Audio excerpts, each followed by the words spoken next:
Hello बच्चों, नमस्कार। कैसे हैं सभी? उम्मीद है सभी अच्छे होंगे, सभी स्वस्थ होंगे, सभी मस्त होंगे। और इसी कामना के साथ आइए चलते हैं आज की क्लास पर। और आज की क्लास में हम पढ़ेंगे एक बहुत ही बेहतरीन टॉपिक जिसका नाम है संयुक्ताक्षर।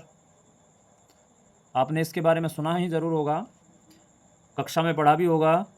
तो आज इसको बड़े आसान सी परिभाषा में और बड़े तरीके से इसको समझेंगे। संयुक्ताक्षर है क्या? अक्सर पूछ लिया जाता है, एक प्रश्न पेपर में आ जाता है कि संयुक्ताक्षर लिखिए, या कुछ संयुक्ताक्षर शब्द दिए जाते हैं। अब उनको कैसे पहचानेंगे कि संयुक्ताक्षर शब्द क्या होते हैं? उसके लिए हमें उसकी परिभाषा याद होनी चाहिए। तो सबसे पहले हम लिख लेते हैं। देखिए, बहुत ही संक्षिप्त रूप में मैंने परिभाषा यहाँ परिभाषित की है संयुक्ताक्षर की। ठीक है, संयुक्त मतलब जुड़ा हुआ, और अक्षर अक्षर ही होता है। अब कैसे अक्षर जुड़े होंगे जिससे मिल करके संयुक्त अक्षर बना? परिभाषा सबसे पहले हम रखते हैं। ठीक है, तो क्या परिभाषा रखेंगे ये देख लीजिएगा। आप इस तरीके से इसको याद रख सकते हैं कि दो असमान व्यंजनों का योग। क्या याद रखेंगे? दो असमान व्यंजनों का क्या? व्यंजनों का योग, या मेल भी कह सकते हैं। समझ में आई? क्या याद रखना है कि जब दो असमान व्यंजन आपस में मिलते हैं, उनके मिलने से जो शब्द बनता है उसे संयुक्ताक्षर व्यंजन कहते हैं।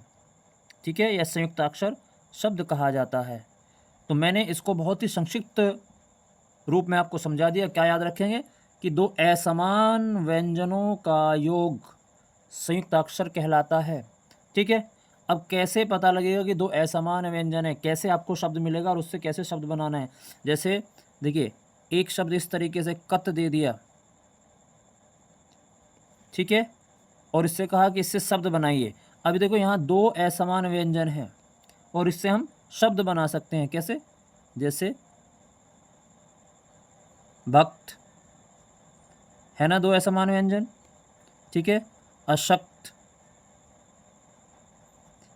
इसी तरीके से आपको बहुत सारे शब्द दिए जाते हैं जिनमें अलग अलग दो असमान व्यंजन होंगे और उनसे हमें शब्द बनाने होते हैं। ये कैसे?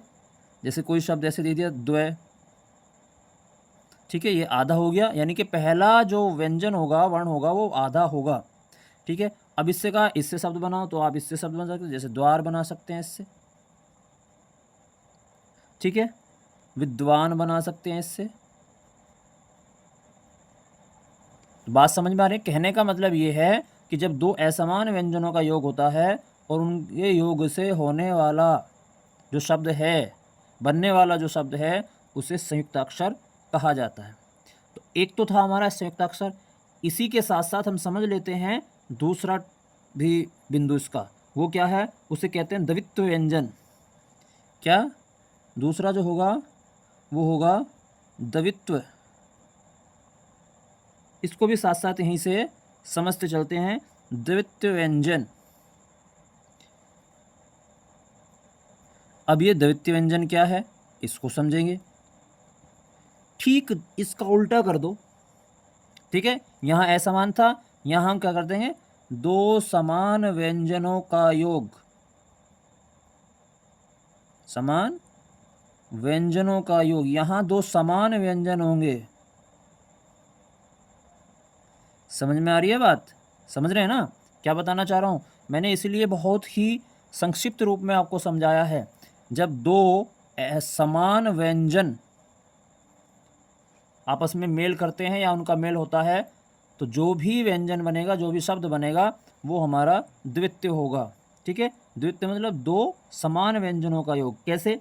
जैसे आपको इस तरीके से, इसमें पहला व्यंजन आधा होगा, ये शब्द दे दिया टट, और इससे कहा शब्द बनाइए, तो आप इससे क्या बना सकते हैं? पट्टी, इस तरीके से। ठीक है, भुट्टा, और भी बहुत सारे शब्द आप इससे बना सकते हैं। ठीक है। और जैसे आपको दे सकता है कक, इसमें भी पहला देखो, अब है ना दोनों समान व्यंजन, इसमें दोनों समान व्यंजन मिलेंगे, है ना, जैसे पक्का, है ना, चक्की।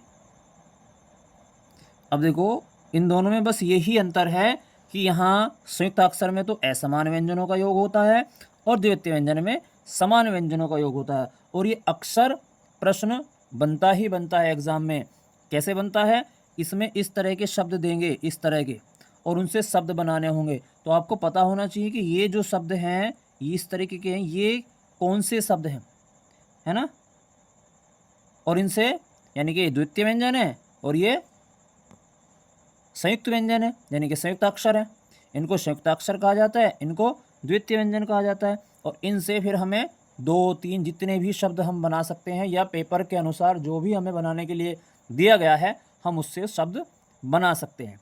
ठीक है, तो ये था आपका संयुक्त अक्षर और द्वितीय व्यंजन। कैसी लगी जानकारी? अगर वीडियो पसंद आई हो और वीडियो में दी गई जानकारी पसंद आई हो तो वीडियो को लाइक करें, शेयर करें और चैनल को सब्सक्राइब करें। और ऐसे ही अच्छी अच्छी वीडियो के लिए एक प्यारा सा कमेंट कीजिएगा। राधे राधे।